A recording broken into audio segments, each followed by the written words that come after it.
Tenemos aquí presencialmente al doctor Miguel Valerio, abogado, profesor, y vamos a hablar muchísimos temas. De mi parte, le agradezco que esté con nosotros. Buenas tardes, Miguel. Buenas, Susana. Bueno el equipo. Miguel, tú eres el abogado de Lisandro Macarrulla en ocasión a lo que conozco, es lo que he visto en los medios, a una denuncia o una querella que le fue interpuesto.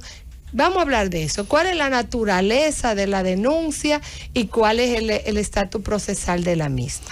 Bueno, tan pronto el licenciado Macarrulla se enteró de que había sido interpuesta una denuncia por el señor Roque Espaillá, porque fue a título personal, inmediatamente me apoderó del caso y evidentemente se hace lo que pasa en estos casos.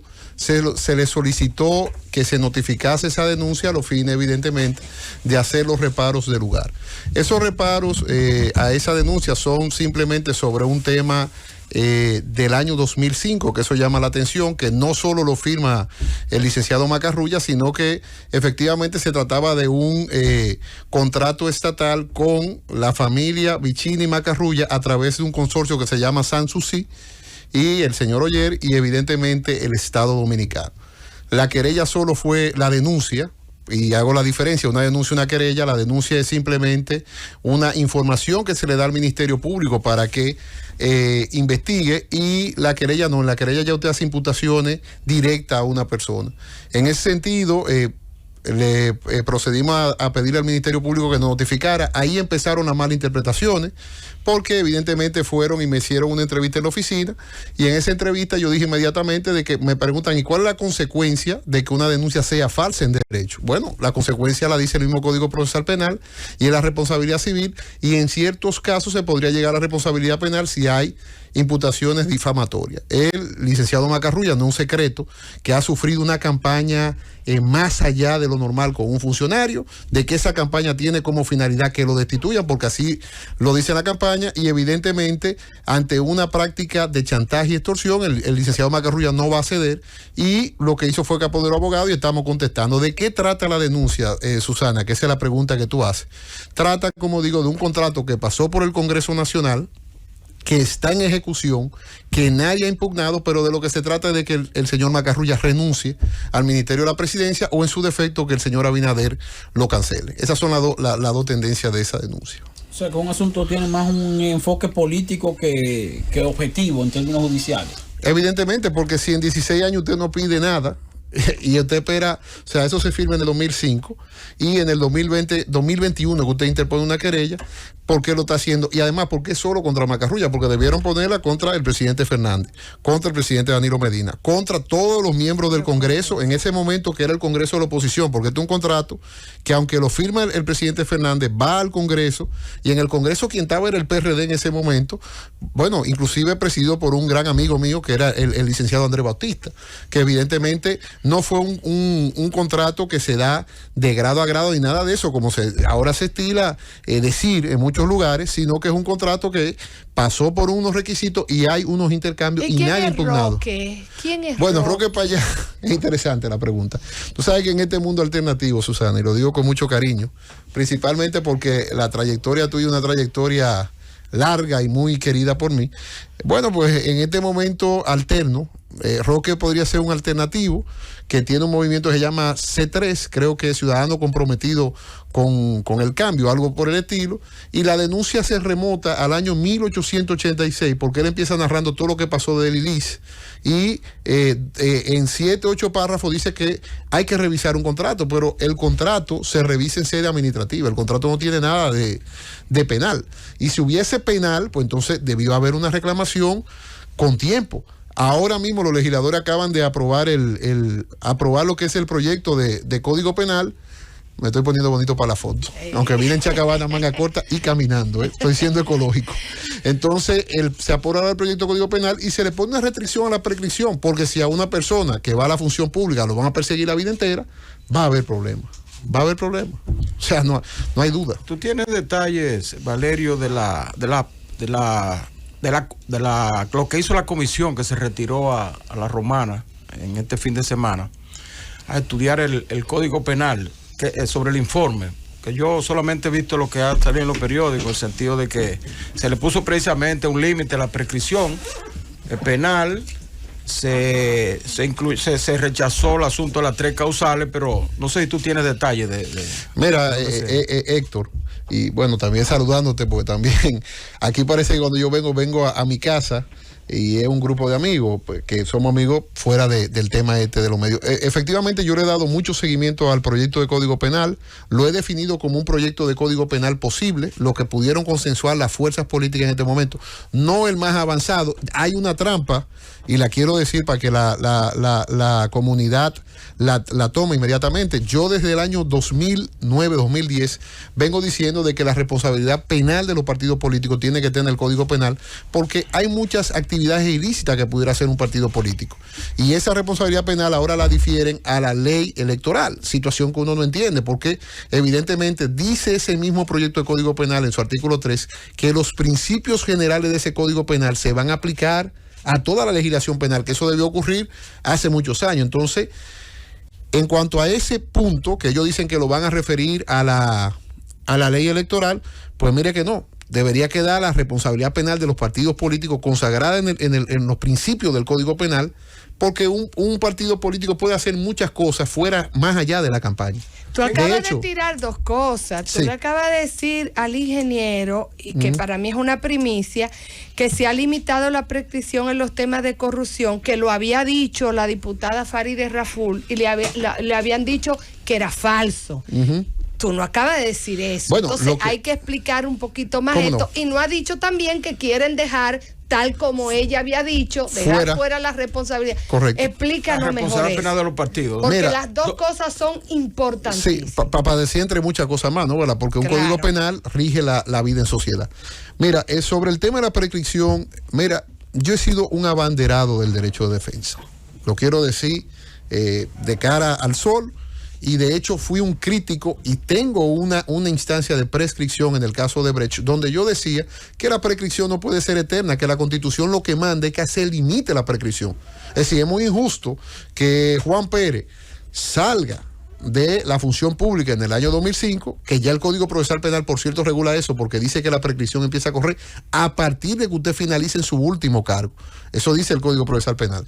Pero eso tiene que tener un límite. Claro. Tiene que tener un límite. No le pusieron 20 años. Le pusieron 20 años, y yo lo veo una solución correcta, porque al final de cuentas son 20 años a partir que usted sale de la función pública. El máximo de la prescripción, para que los radio oyentes me entiendan, es 10 años. ¿Qué es la prescripción penal? Es el estado de tiempo que tiene el Estado para perseguir un delito. Sí, uno no puede ser perseguido a eterno, ni puede estar en manos de un fiscal. Pero hasta ahora era imprescriptible, de que por una convención. Hasta ahora todavía estamos analizando en el primer tribunal colegiado, y evidentemente, como yo estoy abogando por una prescripción en el caso del ingeniero Víctor Díaz Rúa, estamos esperando que esa prescripción no la dé.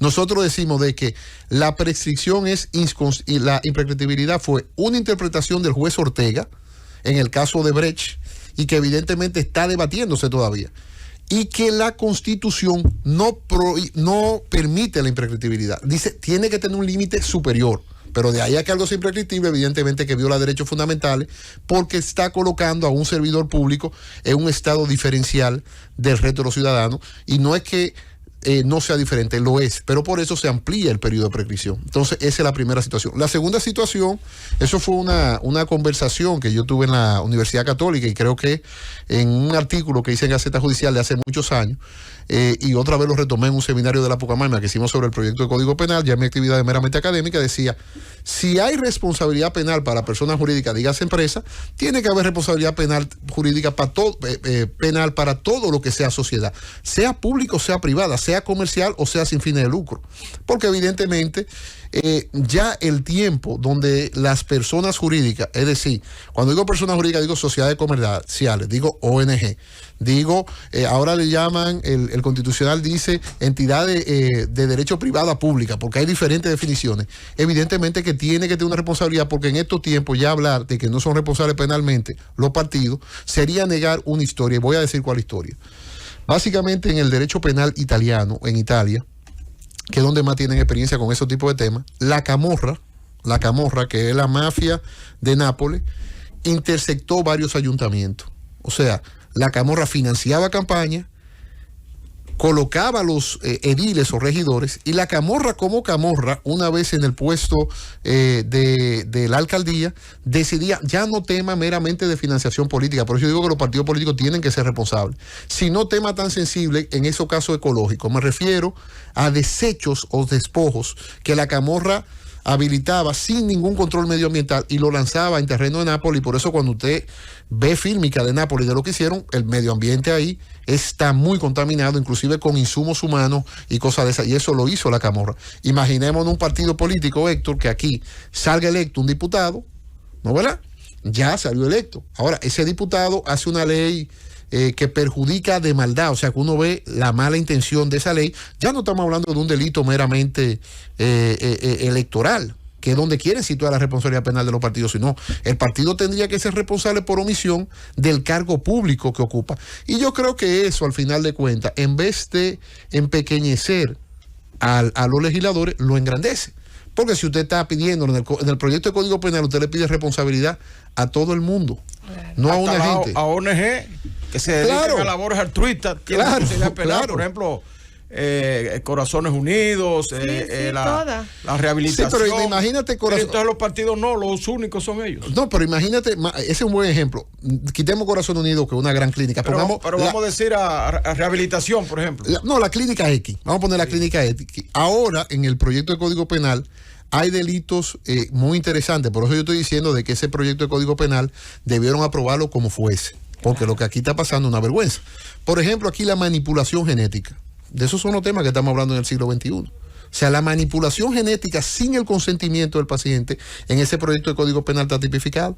Si la persona jurídica no fuera responsable, la de público o privada o lo que fuese, evidentemente que una ONG que se dedicara a eso, a manipulación genética sin consentimiento, no tuviera responsabilidad penal. Es decir, tú no podrías cerrar, tú no podrías hacer muchas cosas. Entonces, ese es el derecho penal moderno de la persona jurídica, que es exactamente ese derecho que nosotros estamos esperando. Son muchos años esperándolo con un proyecto de Código Penal, donde yo digo que a diario en República Dominicana se violan todos los derechos de todo el mundo, porque se viola el principal principio del derecho penal, que es el de legalidad. O sea, aquí se sanciona con 5 delitos. Aquí tenemos estafa, abuso de confianza, robo, homicidio y falsedades. Esos son los 5 delitos que nosotros vemos en un estrado penal, y usted ve los ministerios públicos, los mismos abogados, que saben que hay algo errado, que hay algo que pasó ilícito, pero que en otro país está tipificado, pero en República Dominicana no.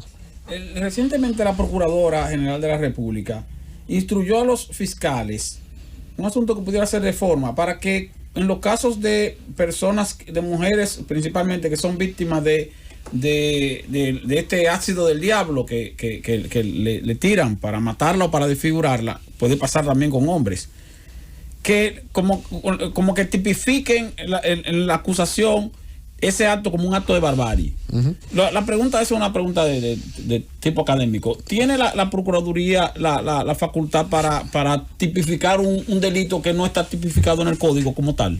O sea, mira, la magistrada Miriam Germán da cátedra otra vez. No, está tipificado, porque el acto de barbarie es un agravante de la golpe y herida en esos casos. Eso fue lo que ella cogió. Pero un procurador tiene que creer, eso es política criminal, que él diga, nosotros vamos a hacer, y tú le ves fuera, o sea, te ves fuera cuando el procurador de la Florida se para y dice, ante todo el mundo, dice inmediatamente, yo voy a perseguir estos delitos con cierta rigidez.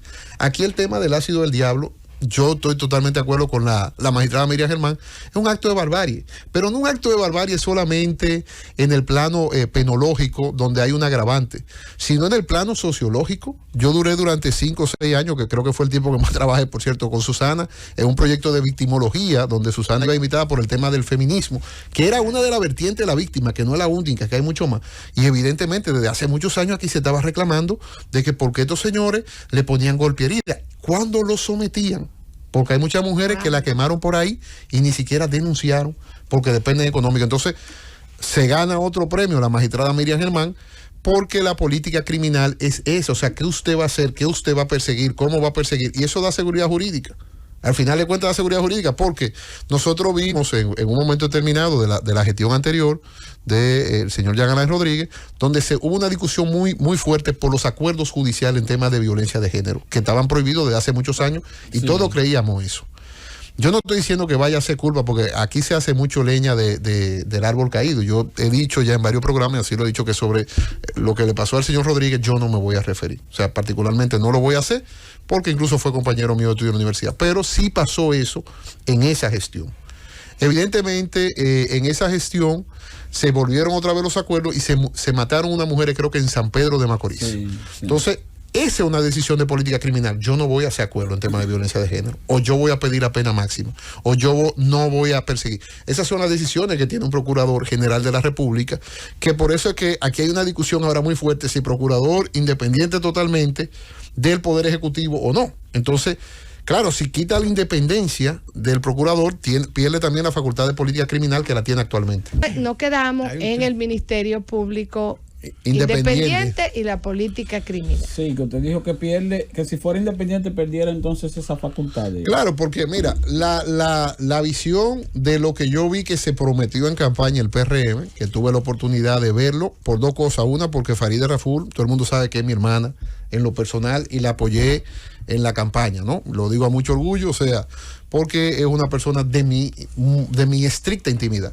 Y pude ver lo que ellos tenían en su agenda legislativa sobre el tema de la independencia del Ministerio Público. Ese es un criterio que yo lo veo plausible en el sentido de que, bueno, que bien, pero eso va a traer una reforma de fondo que yo lo he visto muy ligera entre independencia sí, independencia no, sino lo que hay que decir, ¿qué gana el Ministerio Público con ser independiente y qué pierde el Ministerio Público con ser independiente? De entrada, la política criminal iría al Ministerio de Justicia, que es lo que abogaba el PRM, y evidentemente ya las decisiones así de cómo vamos a perseguir un delito y cosas de esas, yo no sé si quedaría en manos del Ministerio Público. No estoy diciendo que no pueda quedar, pero no sé cómo quedaría. Luego, el tema del Ministerio de Justicia, que es como ocurre en otros países, limitaría al Ministerio Público a un solo plano, al plano judicial. ¿Qué es el plano judicial? El plano judicial es que evidentemente llevaría a los procesos y tal vez ni siquiera investigaría. Habría que ver qué dice la reforma sobre la investigación, si le van a quitar la facultad de investigación, que es donde hay los problemas reales del Ministerio Público. Todo el mundo sabe que el Ministerio Público tiene una grave deficiencia en la investigación. No lo digo por la administración anterior ni la anterior, sino de siempre. O sea, los expedientes generalmente pueden salir flojos. Y no son solamente expedientes de corrupción, porque aquí también ahora se cree que el Ministerio Público nada más es corrupción, el Ministerio Público es mucho más amplio. Entonces, hay que ver en esa reforma qué pasa, si se avanza o no se avanza, y cuál es el nuevo estadio del Ministerio Público, que no lo sabemos porque todavía no, el presidente Abinader, que es el que está en pro de su reforma, no ha llevado el proyecto para uno poderlo evaluar. Ahora, la realidad es que si el Ministerio Público queda independiente, perdería facultades, aunque ganaría otras cosas. Sí, Miguel Valerio, penalista de fútbol. Pues. Yo creo que tú eres el único abogado, Miguel, que tiene casos de defensa en contra del Estado y a favor del Estado. Sí. Porque las sedes, el coordinador de la sede, Astacio, sí. Andrés Astacio, colocó una querella en contra de 14 funcionarios de la administración pasada. Por desfalco habla de 30,000 millones de pesos. Entonces te buscaron a ti como abogado para que gestione recuperar ese dinero para el Estado. ¿En qué va ese proceso? Mira, ese proceso, lo primero que quiero decir es que muchas personas se han acercado porque quieren llegar a acuerdo con la sede, pero evidentemente esta es una acción pública que depende de un acuerdo más intenso con el Ministerio Público, y el Ministerio Público evidentemente es el persecutor de la acción. Las investigaciones han ido avanzando porque nosotros pedimos ser comunicados de lo que el Ministerio Público hiciese en esos casos, y yo quiero decirle algo a la comunidad. El abogado actúa evidentemente por un mandato, y yo en mi oficina particular en algunos acuso, en otros defiendo. A mí me gusta mucho la defensa, de hecho me siento muy cómodo defendiendo porque...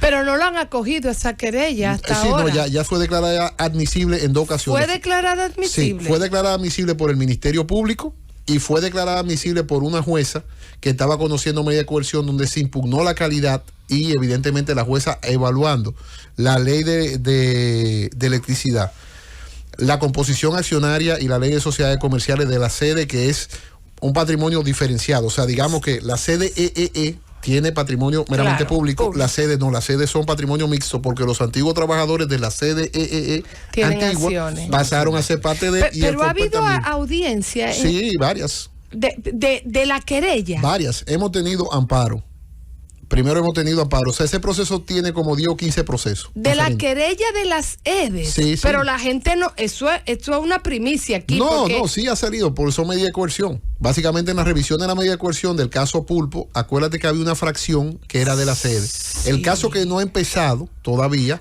judicialmente es el caso del señor Maxi Montilla, y él es la otra parte, porque la querella se segregó en dos partes. Una parte fue al tema de Alexis Medina por un tema hasta humano, o sea, usted pone a una persona a sufrir 2 procesos penales, eso no se le hace a nadie. Entonces el Ministerio Pero Público, de la otra querella no se ha acogido. La otra querella también se acogió. Voy con esa ahora. Lo primero fue que el Ministerio Público, con el derecho que tiene de titular de la acción pública, cuando se le depositó la querella, solicitó que el caso de Alexis Medina, el señor Suriel, sí, eso está bien, se separara, porque no se va a juzgar 2 veces a una persona. ¿Y de esto a quiénes se imputaron? ¿Perdón? ¿A quiénes se imputaron de esa otra querella? De la otra querella está el señor Bichara, que no está en este caso, está el señor de León en la parte de Maxi Montilla, está el señor Maxi Montilla, está el señor Correa y está el señor del Carmen. Son esas 5 personas las que son imputadas en la querella que queda. En la que queda, pero todavía no se ha iniciado. Pues ya se inició, ahora voy. O sea que son imputados Montilla y también Bichara. Bueno, en el caso de, vamos por parte, en el caso de Montilla es imputado porque ya se tomaron una medida de frisar los fondos. O sea, esa medida coercitiva evidentemente lo coloca como imputado. Los otros, el Código Procesal Penal ahí tiene 3 teorías. Te voy a poner la más simple. La más simple, dice el Tribunal Constitucional, que entonces ya fueran imputados desde que se te notifica la querella. Dice, a partir de ahí empiezan a correr los plazos y tú eres imputado. La más compleja es la que da el Código Procesal Penal, que da 2 salidas. Una, cuando se te pide un anticipo de prueba para que los radioyentes entiendan, es cuando hay pruebas que no se van a poder practicar en un futuro porque una persona puede morir o se puede desaparecer X elemento, entonces se le pide a un juez de instrucción que haga un anticipo de prueba. La preserva. Y lo otro, el tema de la medida de coerción ya de prisión preventiva o de... ¿Y si han solicitado medidas de secuestro de dinero? Sí, están ahí. Y eso ahí es que te digo que ese caso inició porque el señor Maxi Montilla, mediante un amparo, solicitó el levantamiento de las cuentas, se fue a la 8ª Cámara Penal. En la 8ª Cámara Penal duramos 3 días de audiencia discutiendo si se había... Entonces se puede decir que Radamés del Carmen, Rubén Bichara, Luis Ernesto de León, el de Norte no está. No está. Sí, claro, el señor Correa, el señor Correa, sí. El señor Correa. Y bueno, Máximo Montilla son imputados por esa querella. Sí, claro, porque se le notificó la querella y sus abogados están haciendo reparos. Eso es una primicia que están siendo imputados y fueron notificados y se le dieron los plazos. Eso es una primicia para nosotros, eso no se había movido, el Ministerio Público no se había pronunciado sobre ello, ni había hecho ninguna medida. No, es que estoy diciendo, hemos ido a audiencia. Hemos ido a audiencia inclusive, y en la audiencia se ha discutido básicamente el primer incidente. ¿Y han sido citados? ¿Y han sido interrogados? No, al Ministerio Público todavía no, porque el Ministerio Público elige cómo lleva un caso. Eso, aquí que interroguen o no interroguen, eso ya es una política del Ministerio Público. Ahora, de que hay órdenes de secuestro de dinero en el caso del señor Montilla, porque el Ministerio Público también tiene el secreto de la investigación. A mí no me ha notificado otra. Pero en el caso del señor Montilla, evidentemente ya imputado. En el caso de las otras personas, el Ministerio Público, yo supongo, no va a poder diferir una parte y otra, sino que tendrá que acoger la parte. ¿Cuál es el monto? Una pregunta de forma ahí. Sobre esa misma forma ahí. Quiero contestarle a Héctor todo, porque una vez vine y terminé temprano y casi me mata y somos muy amigos. No, porque la gente quiere saber, por ejemplo, los bienes que se le incautaron o las cuentas, que son 3.000 millones y pico a Montilla, que él estaba reclamando en estos días. Sí. Y más lo que se le haya incautado a los demás. Hacienda los 30.000 millones de que habló la querella. No, mira, bueno, y en materia penal lo saben todos los penalistas, eso no hay que decirlo. Cuando tú inicias un caso, recuperarlo todo es complicado. O sea, porque hay mucho dinero que se ve en el camino. Eso es así. Nosotros pusimos una denuncia y fue lo que motorizó al Ministerio Público en el mes de octubre, lo dijimos ya anteriormente, una denuncia pública en la cual, una denuncia en la cual decíamos encontramos unos hallazgos y de ahí empezó a desarrollarse el estudio hasta que terminamos la querella. Entonces, en el caso del señor Montilla hay 6.000 millones, pero estoy diciendo que hay mucha gente que quiere en acuerdo. Hay que ver qué tanto tú puedes llegar a esos 30.000 millones de pesos. Que se pueda lograr todo, eso es imposible. En materia penal, en ningún caso del mundo se ha recuperado todo. En ninguno. Eso, salvo, aquí hay un caso muy exitoso bancario, que fue el Banco del Progreso, pero usted sabe cómo fue. Que llamaron a los accionistas que no fueron imputados y le dijeron, o ustedes devuelven el dinero o lo imputo. Y ahí Miguel, todo el mundo devolvió. Miguel, el único caso. En esa querella a la que usted hace referencia, sí. Es básicamente por irregularidades en lo que tiene que ver con las licitaciones para la ejecución de proyectos, proyectos de rehabilitación, que la mayoría son financiados por organismos internacionales. Correcto. Una parte. Me llama la atención que en la sede hay lo que se conocía o se conoce como todavía como la unidad de ejecución de proyectos. Correcto. Y sin embargo, la gerente o administradora o directora de esa unidad no está incluida en el expediente. ¿Por qué razón? Mira, si era la que dirigía todo lo que tenía que ver con el proceso. No, tú haces una gran pregunta. Que creo que era Rosalta Montilla, ¿no? Era hermana de él. La financiera, esa era la financiera. La financiera. La financiera. Marilyn Brito. Marilyn. Quien fuera que fuese. Ni el presidente tampoco del consejo. Quien fuera que fuese. Extraña el sesgo en esa querella. Era Bichara. El presidente Bichara es vicepresidente. El presidente ejecutivo de la sede. Ahora, la unidad de ejecución de proyectos. Vamos por la unidad de ejecución. Sin algo de personalizarlo, lo que quiero decir es que como era la que se encargaba se llama de la licitación. ¿Felo qué? Esteban Felo. Rafael Santana. Rafael Santana. Vamos a los criterios, por lo que se imputó y no se imputó, porque eso lo primero. Importante. El señor Santana estaba en las actas, como todo, pero las actas al final de cuentas, nosotros tuvimos un criterio de gente que nosotros podíamos demostrarle que materialmente cometió un ilícito, porque muchas veces usted vota en un consejo y usted mete a una persona ahí, es muy complejo, incluso el caso fuera muy complejo. Eso no quiere decir que la querella no se amplíe si se determina responsabilidad, pero el criterio para usted por una querella es decirle, no, mire, usted en tal fecha hizo tal cosa. Y una votación por tal no compromete una responsabilidad penal, por lo menos en mi óptica. Salvo que la votación sea maten a Juan, entonces ya usted votó por algo. Ahora ¿cómo se materializó el tema? ¿Por qué no está la señora Brito imputada? Porque no imputamos a ningún miembro del comité de compra en la querella. Eso no quiere decir que el Ministerio Público, cuando vaya ampliando, diga, bueno, se comprometieron la responsabilidad. Porque nosotros en el comité de compra pudimos ver de que el comité de compra muchas veces, con lo que nosotros decimos los mismos secretos, advertía de que eso era irregular e ilícito. Pero firmaba. Firmado. Sí, pero le advertía, le decía, mire, esto usted no lo haga así porque se está pasando del umbral. Entonces, también. ¿Qué pasó con la UT? ¿Qué pasó con UT? Primero, aquí hay varias cosas que dependían y no dependían del UT. Por ejemplo, ganaba la empresa Z. La empresa Z no tenía a nadie vinculado, entre comillas, con el señor Montilla. Pero ¿qué pasa? Ganaba la empresa ZEF, porque esos proyectos generalmente eran muy grandes y lo ganaban 3 o 4 compañías.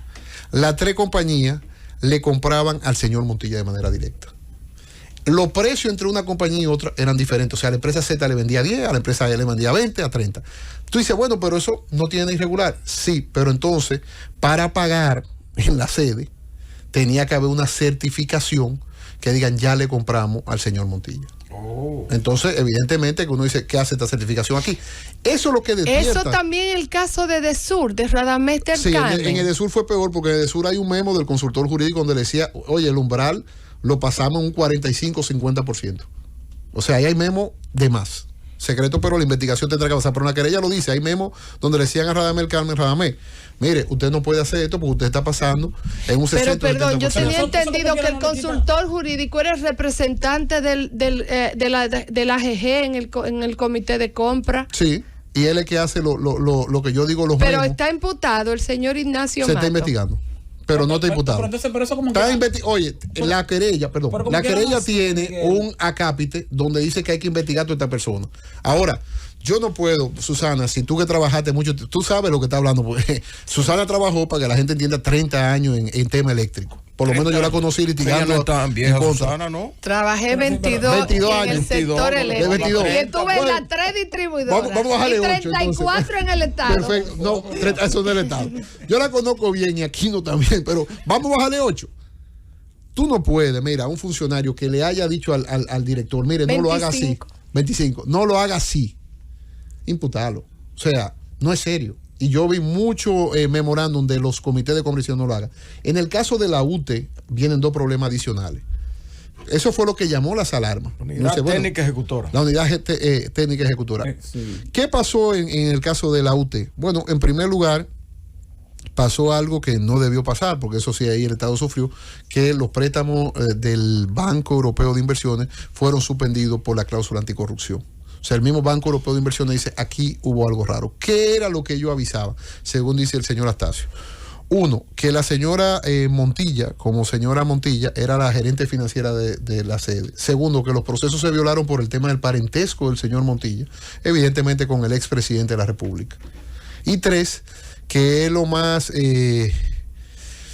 digamos, grave del caso, que incluso en una de las sedes, en este caso, que era que mandaba la mayoría de los proyectos, había un señor de León que también está casado con una hermana del expresidente Medina. Entonces, ante esa situación, se cancelaron los préstamos y ahí hay una prueba fehaciente de que no se podía quedar así porque están diciendo por qué el Estado no actúa. Y eso fue lo que motivó a que pararan eso. Pero no están dentro del régimen de prohibiciones ellos, sí, claro. Conforme a nuestra ley, o sea, el hecho de que ellos fueran funcionarios. No, claro que sí, porque ellos tienen un régimen especial en la sede, es bueno que tú lo digas, donde ellos se acogieron a toda la disposición de la ley 34106. Ese era el régimen de inhabilitación. Ellos directamente. No me convence la exclusión de esa unidad. No está excluida. Tomando en cuenta que como quiera que sea, o sea, si una unidad de ejecución de proyectos que convoca licitación, que hace las licitaciones, advierte sobre ciertas situaciones y le dice, no, como quiera darle para adelante, y como quiera darle para adelante, tiene responsabilidad. No, vamos a ver, o sea, no están excluidas. La querella tiene dos acápites. Una, que digo que estamos imputando cosas concretas, y otra donde nosotros le solicitamos al Ministerio Público que investigue todo eso. Miguel, lo que más me preocupa es que la auditoría que se ha dicho que se ha hecho es una auditoría legal, que la hicieron, están haciendo auditoría financiera ya. Que la hizo el mismo grupo que hoy resulta que está representando a las sedes. Entonces, ¿hasta dónde tiene alguna base? Mira, qué bueno que tú lo digas, porque el Constitucional acaba de dar una sentencia donde dice que la prueba de la Cámara de Cuentas, que era la prueba por excelencia en materia de corrupción, no es la única prueba. Y es cierto, en materia de libertad probatoria, si yo veo que Juan Pérez se robó 10 butacas en una escuela en Cutupú, y yo con 2 o 3 testigos digo que Juan Pérez se robó 3 butacas, yo no tengo que esperar a la Cámara de Cuentas. No, yo lo que digo porque es legal, no porque yo diga que no. No, es que hay libertad probatoria, pero es que una auditoría legal no es lo que está sirviendo de sustento a la querella. Ah, ok. No, la auditoría legal fue para levantar la información y levantar las evidencias que están en la querella, que estamos hablando más de 3.000 pruebas, entre memorándum, actas, ejecuciones, testigos que ya han dicho que hay cosas irregulares y que hubo dinero, sobornos, o sea, es una querella mucho más amplia, pero están en investigación. Se nos acabó el tiempo, Miguel, es increíble. Me parece bien. Nada, he salido con vida. Yo te deseo que no tengas suerte. A mí no me gustaría ver que lo que se está imputando se pueda probar. De verdad, me sentiría muy mal. Bueno, porque son ilícitos. No, pero tú has dicho muchas veces, y tengo que decirlo, y es lo correcto. O sea, ¿qué hacen los partidos en países avanzados? Bueno, si hay alguien que está imputado, esa persona está imputado. Dos cosas, no lo quito de militancia inicialmente, ahora cuando ya se acusa formalmente en una acusación, lo suspendo de militancia y después se le pasa a su juicio.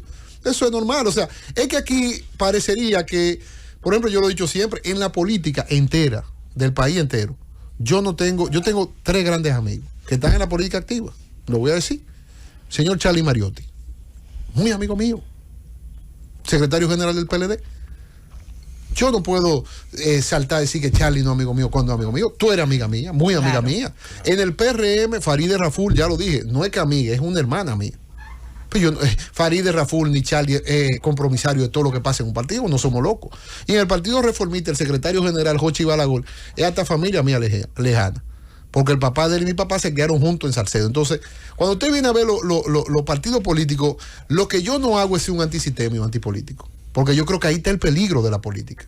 Y este país lo están llevando hacia allá, y cuando los políticos vayan a ver para atrás, y no se habló del caso de Brecht. ¿Tú vas a volver? Brevemente, ¿qué tú esperas siempre. No, el caso de Brecht. ¿O condena? No, es que el caso de Brecht se ha visto. Ahí no hay nada para nadie. O sea, ese es un caso del prototipo de lo que yo digo que la investigación del Ministerio Público a veces son deficientes. Esa fue deficiente, pero no lo digo yo. O sea, aquí hubo una pitonicia que se llama Miriam Germán. Pero después se viró. ¿Cómo? Se viró porque ella es la jefa. Ah, no, pero Y ahí están sus soldados atacando. No, ella no la ella jefa tiene porque habido luz. los Ella fiscales sí son- inhibió. los fiscales son- Ella sí inhibió. Ella sí inhibió. Entonces, los fiscales no son independientes también. no, pero ella se inhibió, ella se inhibió. O sea, ella no quiso Ella retirar. Si ella se hubiera quedado, yo te aseguro algo. Si hay alguien que tenía ovarios, porque no tenemos que hablar, es ovario, porque las mujeres tienen mucho más que los hombres, digo yo, y esa es mi posición muy particular. Ella la retiraba esa acusación, Héctor. Sí, pero ella se inhibió. Bueno. Ella dijo, yo no me meto en Sí, eso. por varios tengo suerte, porque yo sí creo en, Yo en también. los dos pelotas de Jenny. Yo también. 5 y 14 hemos Ovario, conversado con Oye, Miguel Jenny Valerio. Jenny pidió ya.